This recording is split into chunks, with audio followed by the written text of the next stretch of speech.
Mom, Diane thinks it would be healthier for our marriage if you found your own place. Those words destroyed my world as I stood in my son's kitchen, watching my daughter-in-law smirk behind him while he delivered the death blow to everything I thought family meant. My hands were trembling as I gripped the granite countertop, the same countertop I'd helped them buy with my late husband's life insurance money just 6 months earlier. 15 years. That's how long they kept me locked out of their lives, banned from seeing my grandchildren, erased from family gatherings like I'd never existed. I'm Ruth Ann Sullivan, but everyone calls me Ruthie. I'm 80 years old now, and I'm here in my sunroom in my beautiful Beacon Hill mansion in Boston. Yes, you heard that right, Beacon Hill, where homes start at $4 million.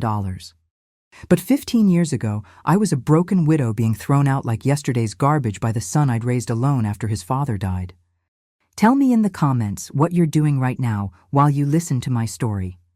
Are you having your morning coffee, maybe enjoying your own beautiful home, or just taking a moment to connect with other grandmothers who understand family betrayal? Hit that like button, because each like is so important to help my voice reach other women who might be facing their own daughter-in-law manipulation. And subscribe to Grandma's Legacy, because no grandmother should ever have to endure 15 years of family banishment alone. You see, I'm sitting here now surrounded by the life I built from absolute nothing, a life so successful it made headlines in Boston Magazine as one of the city's most inspiring business success stories. But back then, standing in that kitchen with 2 suitcases and a shattered heart, I thought my life was over. I had no idea that my son's cruelest betrayal would become the catalyst for the most extraordinary transformation anyone could imagine. What Patrick and Diane didn't know when they threw me away was that they weren't just discarding an inconvenient mother. They were unleashing a force that would build an empire from the very garbage they considered me to be. I grew up in South Boston during the 1940s and 50s, where my Irish grandmother taught me that family loyalty was everything, and that a woman's worth was measured by how well she held her family together. I married my childhood sweetheart, Tommy Sullivan, in 1963, and we built a good life together in a modest 3-bedroom colonial in Medford. Tommy worked construction for 38 years, and I spent 25 years as a secretary at Boston Edison. We weren't wealthy, but we were comfortable, and we saved every penny we could for our son Patrick's future. Patrick was born in 1971, our miracle baby, after years of trying and 2 heartbreaking miscarriages. I poured everything into that boy. Every dream, every sacrifice, every ounce of maternal devotion I possessed. When Tommy was diagnosed with lung cancer in 2008, I became his full-time caregiver while still trying to be the perfect mother and grandmother. For 8 months I managed his medications, drove him to treatments, and held his hand through the long, painful nights when the cancer was winning. Patrick was there for the funeral, of course, but he seemed distant, preoccupied with his wife Diane and their 3 young children, Michael, Sarah, and little Danny. Diane had always been polite but cold toward me, making subtle comments about old-fashioned thinking and boundary issues whenever I tried to help with the grandchildren. After Tommy died, I was lost. 35 years of marriage, gone. The house felt enormous and empty. Patrick suggested I might want to downsize and move closer to them in Newton, where they'd bought a beautiful 4-bedroom colonial with the help of Tommy's life insurance money. "Mom, you shouldn't be rattling around in that big house alone," Patrick said during one of his duty visits. "There's a nice senior community near us. You could see the kids more often." I wasn't ready for a senior community. At 65, I still felt vital, capable, and needed. What I wanted was to be part of my family's daily life, to help with the grandchildren, to have Sunday dinners and holiday traditions. When Patrick and Diane invited me to stay with them temporarily, while I figured out my next steps, I thought it was the answer to my prayers. The first few weeks were wonderful. I helped with breakfast, drove the kids to activities, and even convinced Diane to let me cook my famous Irish stew on Sundays. The children loved having Grandma Ruthie around. I read bedtime stories, helped with homework, and taught them card games that Tommy and I used to play. But Diane's attitude toward me grew increasingly hostile. She criticized my cooking, complained that I was undermining her parenting when I suggested the children say please and thank you, and made pointed comments about how some people didn't understand modern family dynamics. "Ruthie, the children are confused about who's in charge," she told me one evening after I'd helped Sarah with her math homework. "They need consistency, not mixed messages from multiple authority figures." I tried to be understanding.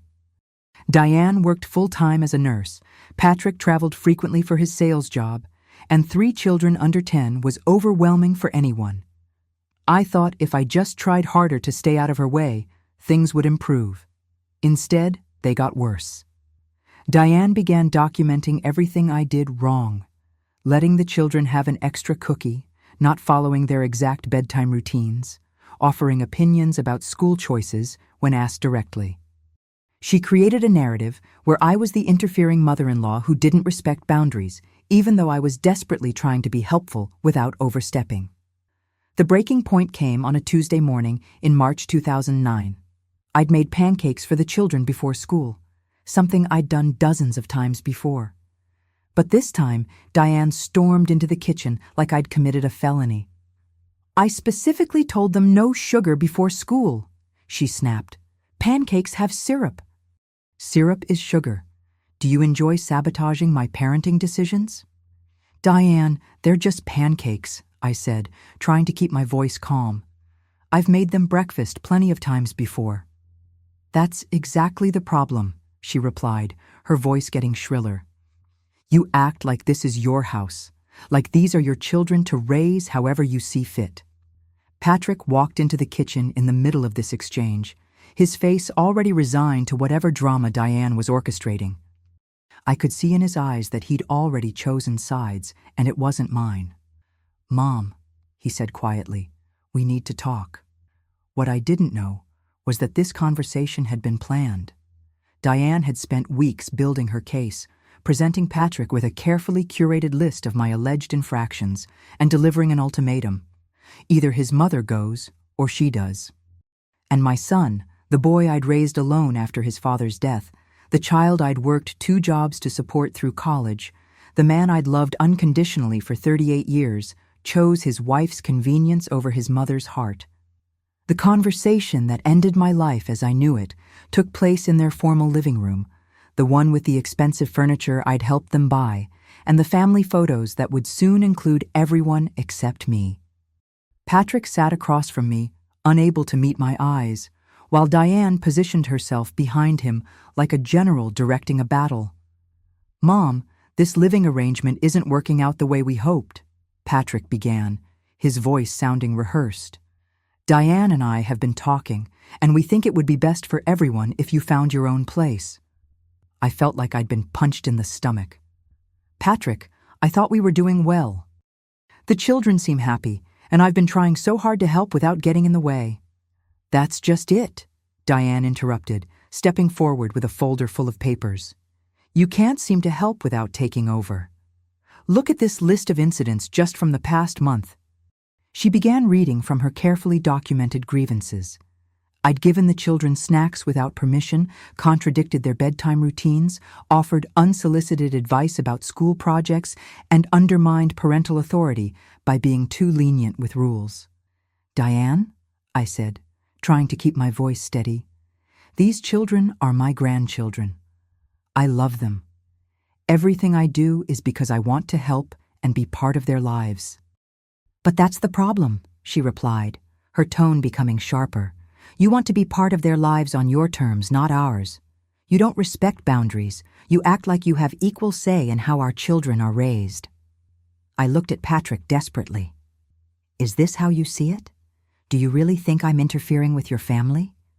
Patrick finally looked at me, but what I saw in his eyes broke my heart. There was guilt, yes, but also a kind of weary resignation. He'd made his choice and it wasn't going to be me. "Mom, I know you mean well, but Diane's right. The kids are getting confused about rules and expectations, and honestly, having 3 generations under one roof is just Complicated. So, what are you saying exactly? Diane pulled out a printed list of senior living communities. We've done some research.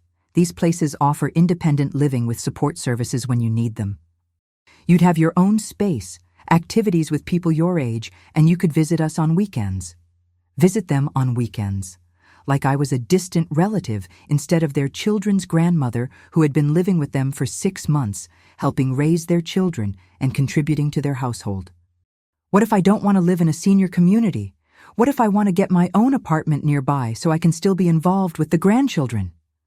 The look that passed between Patrick and Diane told me everything I needed to know. This wasn't about living arrangements. This was about removing me from their lives entirely. Mom, Patrick said slowly, we think some distance would be healthy for everyone. The kids are at important developmental stages and they need consistency in their home environment. Distance, I repeated. How much distance are we talking about? We'll figure out a visitation schedule that works for everyone, Diane said dismissively. Maybe Sunday dinners once a month or holiday visits. Once a month? Holiday visits? My daily relationship with my grandchildren was being reduced to the access rights of a divorced parent. Over the next 2 weeks, they made it clear that my welcome had expired.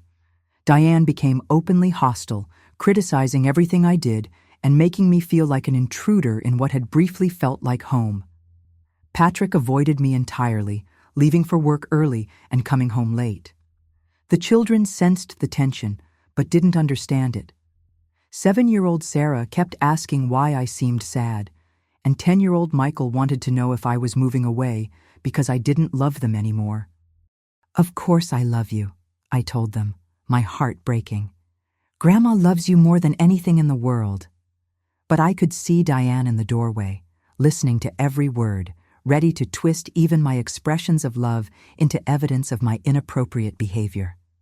The final blow came when I overheard Diane on the phone with her mother, discussing the situation with Patrick's intrusive mother, who couldn't respect boundaries and needed to be managed before she damaged their marriage permanently. She's one of those controlling mothers who can't let go, Diane was saying. Patrick's finally seeing how toxic the dynamic has become.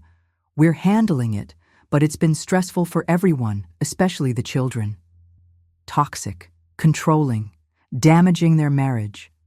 This was how my daughter-in-law saw my love for my family, my desire to be helpful, my grief over losing my husband, and my desperate need to feel needed by someone. That night, Patrick came to my room with the same folder Diane had shown me earlier. Mom, we've made some decisions. There's a nice apartment complex about 40 minutes away that accepts seniors. The rent is reasonable, and they have activities and transportation services. 40 minutes away. It's not that far. And like Diane said, we'll work out a schedule for visits. I looked at my son, this man I'd raised, sacrificed for, loved unconditionally, and realized I was looking at a stranger. Diane had successfully poisoned him against me, convinced him that his own mother was a threat to his family's well-being. And if I don't agree to this arrangement? Patrick's face hardened in a way that reminded me painfully of his father during our worst arguments. Mom, please don't make this more difficult than it needs to be. This is what's best for everyone. What I should have said was that it was only best for Diane. What I should have done was fight harder for my relationship with my grandchildren. What I actually did was agree to be banished from my own family because I still believed that love meant sacrifice, and that keeping Patrick happy was more important than protecting my own heart. I had no idea that this decision would lead to 15 years of complete isolation, during which Diane would systematically erase me from my grandchildren's lives while building a wall of lies so high that they would grow up believing their grandmother had abandoned them by choice. But I also had no idea that this abandonment would force me to discover strengths I never knew I possessed, and that the woman they threw away like garbage would rise from those ashes to build something extraordinary. The apartment Patrick found for me was a sterile one-bedroom unit in a complex clearly designed for elderly people with limited options. The walls were beige, the carpet was brown, and the view from my single window was the parking lot of a strip mall. After 6 months of living with family, cooking for grandchildren, and feeling useful, I was suddenly alone in a box that smelled like industrial cleaner and defeated dreams. The promised visitation schedule never materialized.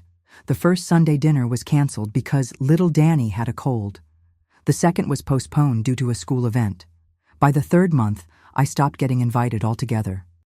When I called to ask about seeing the children, Diane would have elaborate excuses. They were too busy with activities, the kids needed downtime, or there were family obligations that didn't include me.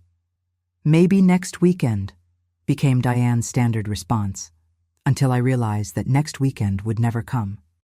6 months into my exile, I drove by their house on a Sunday afternoon and saw cars in the driveway, children playing in the backyard, and what was clearly a family gathering happening without me. I sat in my car across the street, watching my son flip burgers on the grill I'd given them for their anniversary, while my grandchildren played games with cousins I wasn't allowed to meet. If you're feeling this devastating isolation with me right now, show your support. Hit that like button, comment if you've ever been systematically excluded by family members, and subscribe because we grandmothers need to stick together when our own children erase us from their lives. That night, I called Patrick directly. "I saw you having a family barbecue today. Why wasn't I invited?" "Mom, it was just Diane's family. Her parents were in town, and it was kind of a spontaneous thing." "Patrick, I haven't seen my grandchildren in 3 months. When am I going to be allowed to spend time with them?" There was a long pause. "Mom, the kids are doing really well with their current routine. Diane thinks it's better not to disrupt that right now." "Disrupt it? I'm their grandmother. How is loving them a disruption?" "Look, this is hard for everyone. Maybe we can figure something out for the holidays." But the holidays came and went without a single invitation.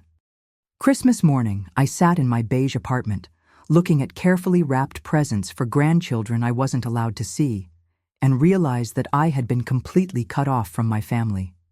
The new year brought a crushing revelation. I ran into Patricia McNamara, a neighbor from my old street, at the grocery store. After some small talk, she mentioned seeing Patrick and the children at the church Christmas pageant. "Such beautiful children," she said. "And so sad about their grandmother passing away. Diane mentioned that they're still adjusting to the loss." My blood ran cold. "Their grandmother passing away?" "Oh dear," Patricia said, immediately realizing her mistake. "I'm so sorry, Ruth. I didn't know you were... Diane said..." Diane had told people I was dead. She had literally erased me from existence, telling the community that my grandchildren's grandmother had passed away so no one would ask awkward questions about why I was never around. I drove home in a daze, finally understanding the scope of what had been done to me. This wasn't temporary family tension or an adjustment period. This was systematic elimination. Diane had successfully convinced Patrick to cut me off completely, and she was now rewriting family history to make my absence permanent and unquestionable. For the first time since Tommy died, I truly understood what it meant to have nothing left to lose. My family was gone, my purpose was gone, and according to my daughter-in-law, I might as well be dead. But instead of withering away as Diane expected, something fierce awakened in me that night. If I was going to be treated like garbage, then I was going to show them exactly what garbage could become in the right hands. The next morning, I drove through the wealthiest neighborhoods of Newton and Wellesley, looking at what rich people threw away. What I found was astounding. Beautiful furniture left on curbs because of minor scratches, designer clothes donated because they were last season, antiques discarded because they didn't match someone's new decorating scheme. I loaded my car with a solid oak dining table, 6 matching chairs, and a vintage Persian rug that someone had put out with their trash. Back in my apartment, I spent the weekend researching their value online, learning about restoration techniques, and discovering that I had stumbled onto something that could be much more than just survival. That dining set, after 3 days of careful cleaning and minor repairs, sold on Craigslist for $2,800. The rug, professionally cleaned, brought another $1,200.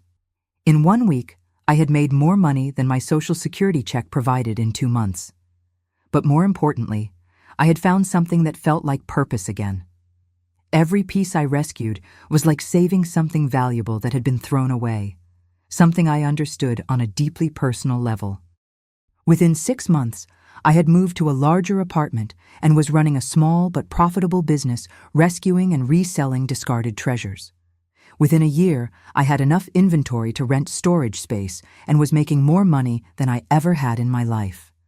What I didn't know was that this was just the beginning, and that the broken woman Patrick and Diane had discarded was about to become something they never could have imagined. By the end of my second year in exile, my small operation had evolved into something much more sophisticated. I wasn't just picking through garbage anymore. I was conducting strategic reconnaissance of Boston's most affluent neighborhoods, timing my collection runs with estate sales and renovation projects. I'd learned to spot valuable pieces from 50 yards away. Mid-century modern furniture, vintage jewelry, antique tools, depression glass. I could identify treasures that other people walked right past. My apartment had become a workshop where I restored, refinished, and repaired items that most people would consider hopeless. But the real breakthrough came when I met Catherine Blackwood, an interior designer from Back Bay who became one of my regular customers. Catherine saw potential in my operation that even I hadn't recognized. "Ruthie, you have an incredible eye for quality and provenance," she told me after purchasing a restored Victorian settee. "Have you ever considered moving beyond individual pieces? There's a huge market for curated vintage collections among my high-end clients." That conversation changed everything. Instead of selling random pieces to whoever would buy them, I started thinking about creating complete room designs using carefully selected items that told stories and reflected sophisticated taste. I began studying design magazines, attending estate auctions as a serious buyer rather than just someone going through trash, and learning about periods, styles, and artistic movements. My business evolved from Ruthie's Resale to Second Chance's Luxury Consignment. The transformation was remarkable. Wealthy clients began seeking me out specifically, knowing that Ruth Sullivan could furnish their entire homes with authentic vintage pieces for a fraction of what they'd pay for new furniture, and the result would be more beautiful and unique than anything available in showrooms. By my third year, I had moved into a proper warehouse space in Somerville, hired 3 employees, and established relationships with estate sale companies throughout New England. My expertise was becoming legendary among Boston's interior design community. But it was the 4th year that brought the recognition that changed everything. Boston Magazine featured me in their Women Entrepreneurs Over 50 issue, with a full-page photo of me in my warehouse, surrounded by beautiful pieces I'd rescued and restored. The article, titled Second Chances: How One Woman Built an Empire from Discarded Treasures, brought me national attention. Suddenly, I had clients from New York, Connecticut, and even as far away as California wanting Ruth Sullivan pieces. That's when I made the decision that would define the rest of my life. I was going to buy a house in Beacon Hill, the most prestigious neighborhood in Boston, where Patrick and Diane had always dreamed of living, but could never afford. The Marlborough Street townhouse was everything I'd dreamed of and more. Built in 1847, it featured 4 stories of perfectly preserved Victorian architecture, original hardwood floors, period fireplaces, and a rooftop garden with views of the Charles River and Boston Common. At $2.8 million, it was an enormous investment, but my business was generating enough profit to handle the payments comfortably. More than that, I could afford it because I'd built something extraordinary from nothing, using skills I never knew I possessed, and determination forged by abandonment. The day I signed the papers, I stood in my new foyer looking up at the crystal chandelier and hand-carved banister, and I thought about the beige apartment where this journey had begun. I thought about Patrick and Diane, who believed they'd disposed of an inconvenient mother-in-law. And I smiled. They had no idea that the woman they'd thrown away had become someone they could never compete with financially, socially, or professionally. But they were about to find out. The house required extensive renovation to accommodate both my residence and my expanded business operations. I converted the carriage house into a restoration workshop, transformed the third floor into office space for my growing staff, and created a showroom on the second floor that rivaled any high-end gallery. Local newspapers covered the transformation. Society columnists mentioned my dinner parties, and design publications featured my home as an example of living with authentic vintage style. Ruth Sullivan had become someone worth knowing, someone whose opinion mattered, someone who commanded respect in Boston's most exclusive circles. During my 8th year of banishment, I received a call that brought the past crashing back into my carefully constructed new life. Mrs. Sullivan? This is Jennifer Walsh from Brookline High School. I'm calling about your grandson, Michael Sullivan. He's listed you as his emergency contact, and there's been an incident. My grandson. 15 years old now, nearly grown, and I was his emergency contact. That meant he remembered me, thought of me, perhaps even wanted me in his life despite everything his parents had done to erase me. What kind of incident? I asked, my hands shaking as I gripped the phone. He was in a car accident. Nothing life-threatening, but his parents aren't answering their phones, and he specifically asked us to call his grandma Ruthie. I was in my car within 5 minutes, driving toward a reunion I'd dreamed about for 8 years. But I had no idea that this emergency would set in motion events that would bring my entire family to my door. Not out of love, but out of desperation and greed.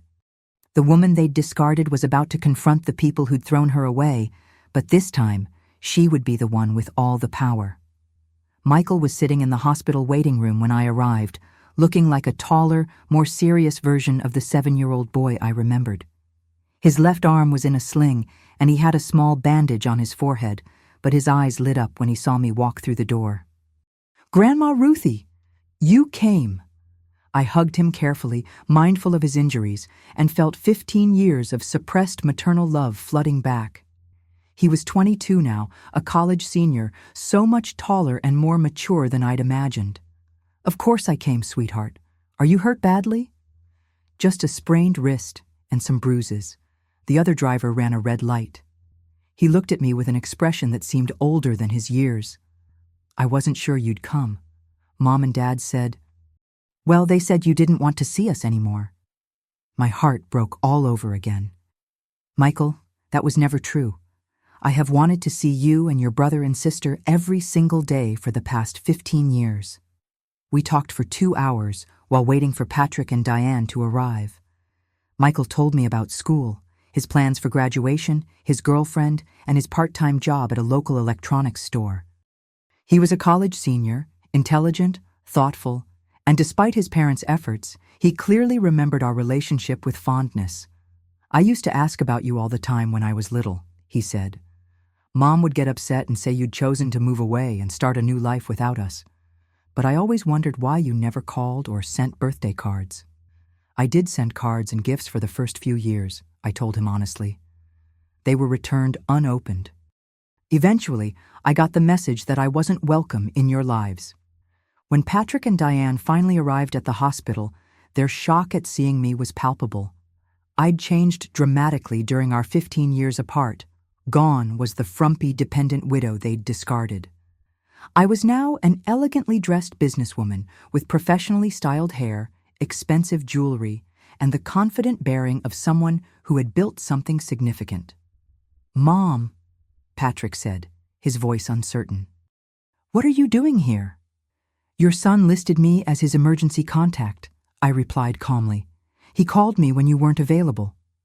Diane's face cycled through several expressions before settling on forced politeness. "How unexpected. Michael, why would you do that without asking us?" "Because Grandma Ruthie is family," Michael said firmly, and she actually answered her phone.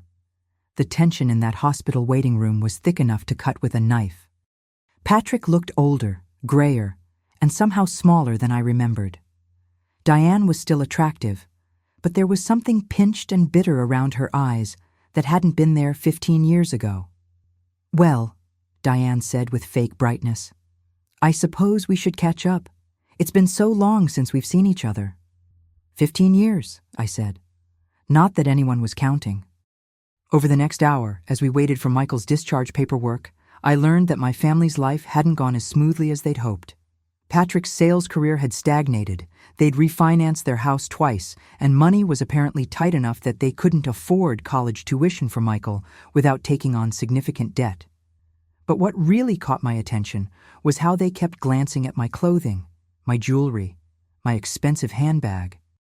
They were clearly wondering how the woman they'd banished to a senior apartment complex could afford such obvious luxury.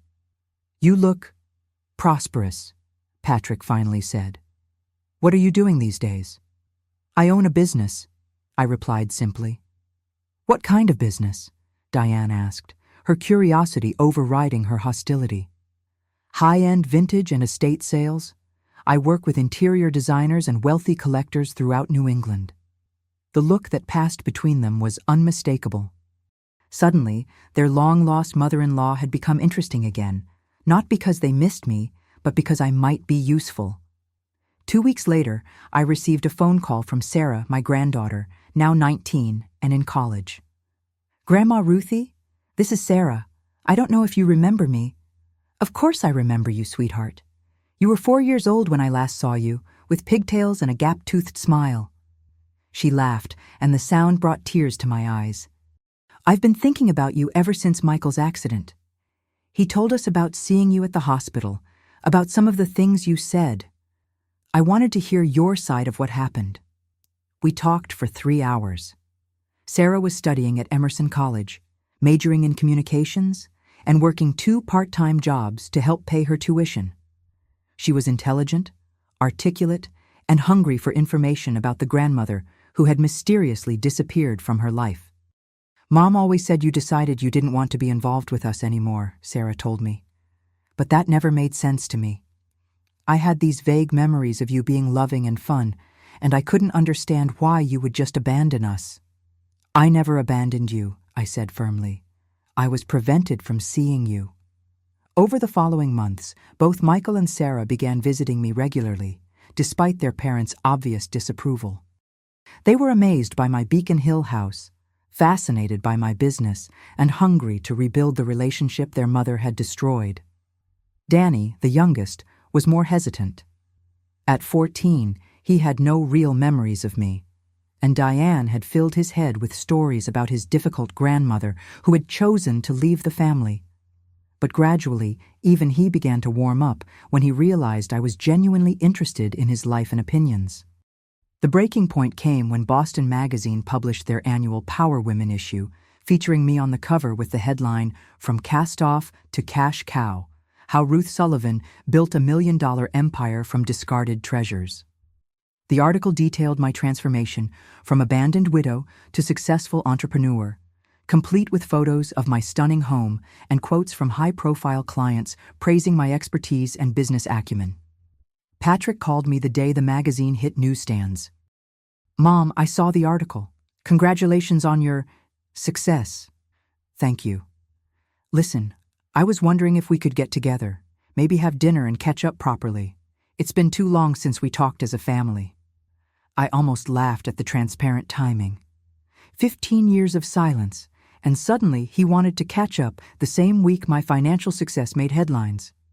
"What did you have in mind, Patrick?" "Well, actually, we were hoping we could see your new house. The kids have been talking about it non-stop since they started visiting you." The kids, as if he'd been encouraging these visits instead of trying to undermine them. "I suppose that could be arranged," I said. "How about Sunday afternoon?" What I didn't tell Patrick was that I'd been expecting this call for months. Success had a way of making people remember their family connections, especially when those connections might prove financially beneficial. The woman they'd thrown away was about to welcome them into the home their rejection had motivated her to build. But this reunion was going to be on my terms, with my rules, and they were about to learn that some bridges, once burned, can never be fully rebuilt. Sunday afternoon arrived with the crisp clarity of a perfect New England autumn day. I stood in my foyer, adjusting a vintage Baccarat crystal vase filled with fresh flowers, and waited for my family to arrive at the home their abandonment had inspired me to build. They pulled up in their aging Honda Accord, The same car they'd been driving for 8 years, I noticed. Through my security system monitors, I watched them sit in my circular driveway for several minutes, clearly overwhelmed by the grandeur of the property they were about to enter. Patrick emerged first, looking uncomfortable in khakis and a button-down shirt that had seen better days. Diane followed, wearing what was obviously her best dress, but still appearing underdressed for Beacon Hill standards.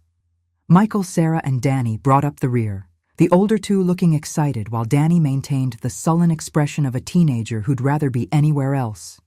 I opened the door before they could ring the bell, partly because I wanted to control the encounter, and partly because I was curious to see their initial reactions to my transformation. "Welcome to my home," I said gracefully, stepping back to allow them entry into the marble-floored foyer with its soaring ceiling and museum-quality chandelier. The silence was profound as they took in their surroundings. Diane's mouth actually fell open as she stared at the hand-carved mahogany staircase, the original oil paintings, and the Persian rugs that probably cost more than their annual income. "Jesus, Mom," Patrick whispered. "This place is incredible." "Thank you. Why don't I give you a tour?" For the next hour, I led them through my 4-story townhouse, watching their amazement grow with each room. The formal dining room with its Chippendale table for 12, the library with floor-to-ceiling mahogany shelves housing my collection of first-edition books, the chef's kitchen with professional-grade appliances and a butler's pantry, the master suite with its fireplace, sitting area, and views of Boston Common.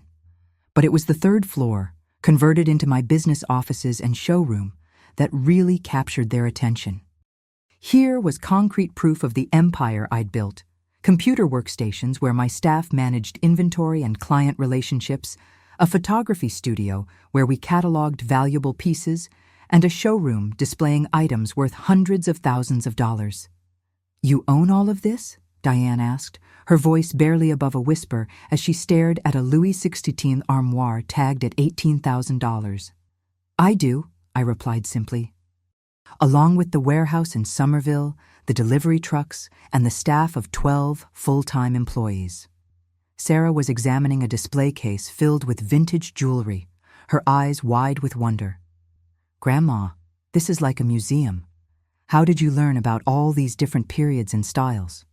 15 years of studying, traveling to auctions, and working with experts in various fields, I said. When you have nothing but time and motivation, you can accomplish remarkable things. We ended the tour on the rooftop garden, where I'd prepared afternoon tea using my best china and sterling silver service. Boston spread out below us, the Common, the Charles River, the distant suburbs where they still lived in the modest colonial my insurance money had helped them buy. "Mom," Patrick said as he set down his teacup, "I have to ask, how much is all this worth?" "The house alone is valued at $2.8 million, I replied. "The business generates about $1. $8 million annually in revenue. My personal net worth is somewhere around $5 million. The silence that followed was deafening. Patrick's face had gone pale, and Diane looked like she was going to be sick. Even the children seemed stunned by the magnitude of what I'd accomplished. $5 million, Diane repeated slowly. "You're saying you're worth $5 million? "I'm saying that being thrown away forced me to discover capabilities I never knew I possessed. Rejection became the foundation for the most successful period of my life." Michael leaned forward, his expression serious. "Grandma, why didn't you ever try to contact us after you became successful? Why didn't you let us know how well you were doing?" It was a fair question, and I'd been expecting it. "Michael, for the first 5 years, I sent birthday cards, Christmas presents, and letters. They were all returned unopened. Your mother made it very clear that I wasn't welcome in your lives under any circumstances." I looked directly at Diane. In fact, she told neighbors that I had died so no one would ask why I was never around. Diane's face flushed red. "That's not... I never said you were dead. I said you'd moved away and weren't part of our lives anymore. Patricia McNamara from my old neighborhood specifically told me you said I'd passed away. She even expressed condolences about the children having to adjust to losing their grandmother. The lie hung in the air between us like a toxic cloud. Sarah and Michael exchanged looks, clearly processing this revelation about their mother's deception. "Mom," Sarah said quietly, "is that true? Did you tell people Grandma was dead?" "I may have misspoken to a few people," Diane said defensively. "It was easier than explaining a complicated family situation." "Easier for whom?" I asked. "Certainly not for 3 children who were told their grandmother had abandoned them." Patrick finally found his voice. "Mom, I know we handled things badly 15 years ago. We were young, stressed, dealing with a lot of financial pressure. If we could do it over—" "But we can't do it over, Patrick. 15 years of my grandchildren's lives are gone forever.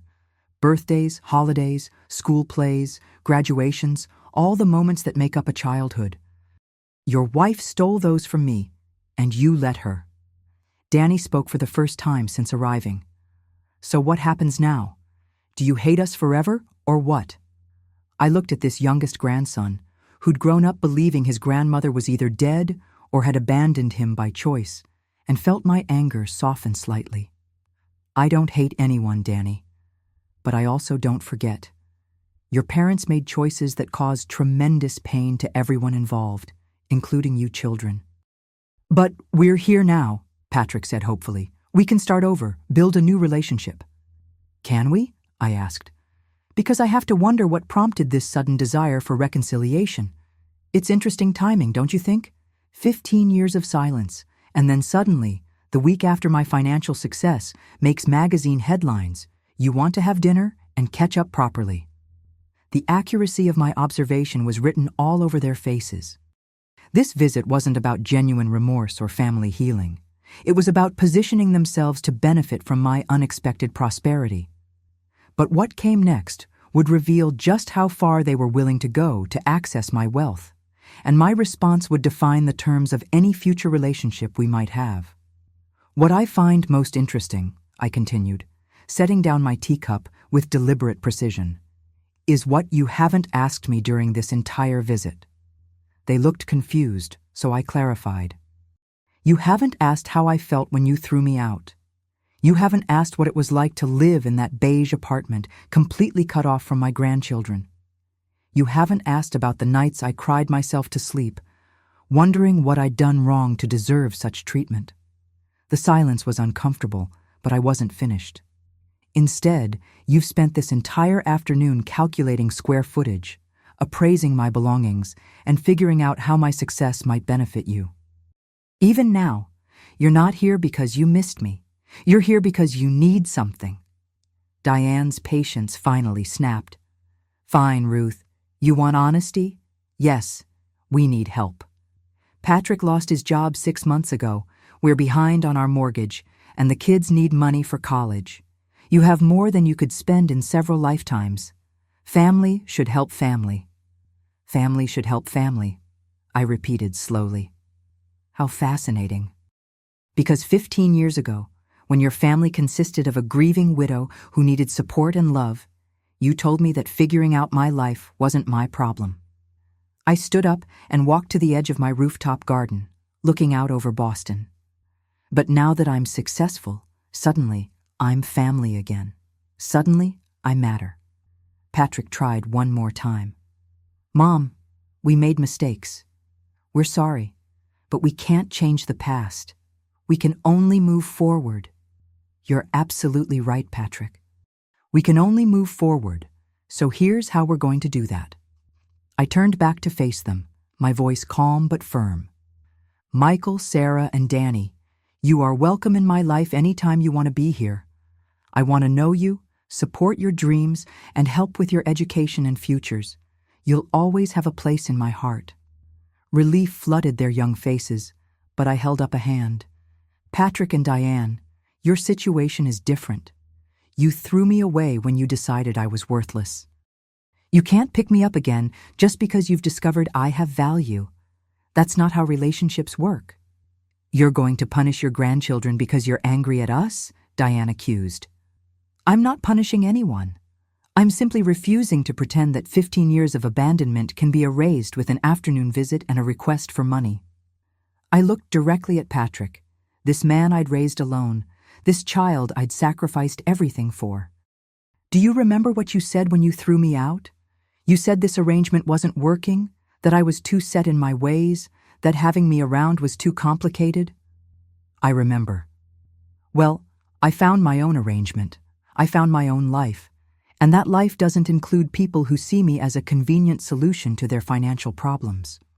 After they left, I stood on my rooftop garden watching their old Honda disappear into Boston traffic. The sun was setting over the Charles River, painting the sky in shades of gold and pink. Tomorrow, Michael, Sarah, and Danny would start visiting me regularly, building the relationship their parents had stolen from us. But Patrick and Diane would return to their mortgaged house, their financial struggles, and the consequences of 15 years of cruel choices.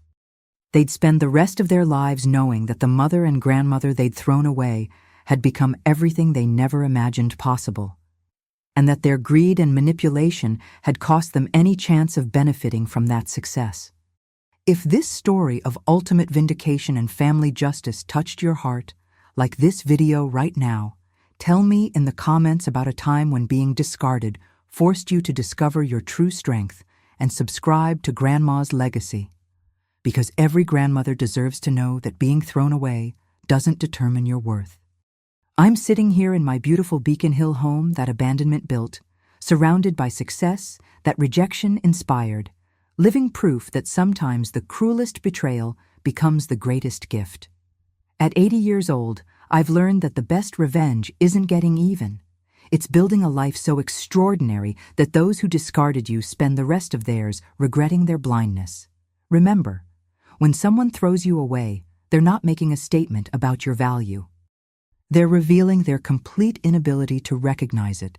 And sometimes that's exactly the freedom you need to discover what you're truly capable of becoming.